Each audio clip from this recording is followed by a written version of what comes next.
बिस्मिल्लाहिर्रहमानिर्रहीम। अस्सलाम वालेकुम। मौलाना मोहम्मद अमीन सफदर उकाड़वी रहमतुल्लाह अलैह ने अपनी किताब में लिखा, फरमाते हैं, मुझे विहाड़ी के एक गांव से बड़ा मोहब्बत भरा ख़त लिखा गया। ख़त में लिखा था कि मौलाना साहब, हमारे गांव में आज तक सीरतुन नबी सल्लल्लाहु अलैहि वसल्लम पर बयान नहीं हुआ। हमारा बहुत दिल करता है आप हमें वक्त अनायत फरमा दें, हम तैयारी कर लेंगे। मौलाना ने मोहब्बत भरे जज्बात देखकर ख़त लिख दिया कि फ़लाँ तारीख को मैं हाजिर हो जाऊंगा।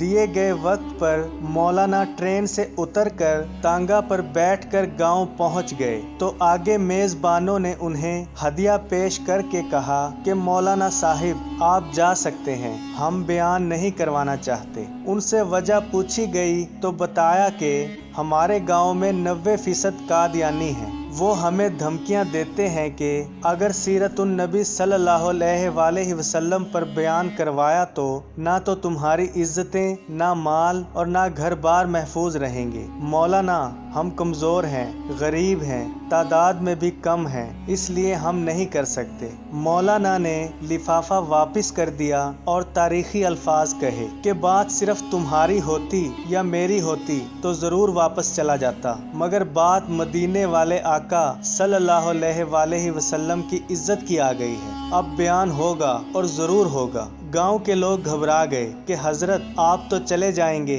मसला तो हमारे लिए होगा। मौलाना ने कहा, इस गांव के आसपास कोई डंडे वाला यानी बाअसर या गुंडा है? गांव वालों ने कहा कि गांव से कुछ दूर नूरा डाकू रहता है, पूरा इलाका उससे डरता है। मौलाना ने कहा, चलो मुझे ले चलो, मुझे नूरे के पास ले चलो। जब वो सब नूरे के पास उसके डेरे पर पहुँचे तो उन सब को देखकर नूरा बोला, आज खैर है, मौलवी क्यों आ गए ने? मौलाना ने नूरे से कहा कि बात हजूर सल्लल्लाहु अलैहि वसल्लम की इज्जत की आ गई है, तुम कुछ करोगे? मौलाना की बात सुनकर नूरा बिजली की तरह खड़ा हो गया और तारीखी अल्फाज कहे, मैं डाकू जरूर आं पर बगैरत नहीं आं। नूरा सब को लेकर वहां से चल निकला और कहा कि मस्जिद में अभी बयान करो। उसके बाद मस्जिद में मौलाना का बयान 3 घंटे तक जारी रहा और नूरा डट कर खड़ा रहा। बयान के बाद आखिर में नूरे ने ये ऐलान किया कि अगर किसी ने मुसलमानों की तरफ आंख उठाकर भी देखा तो नूरे से बच नहीं सकेगा।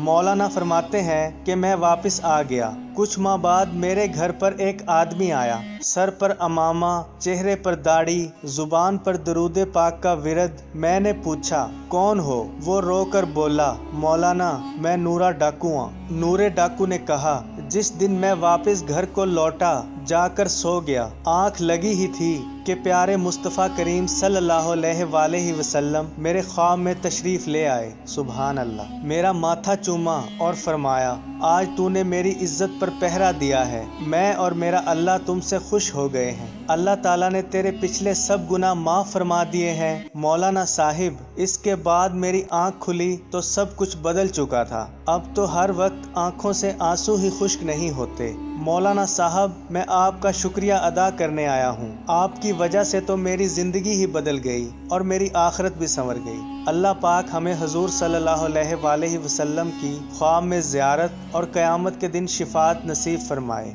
आमीन।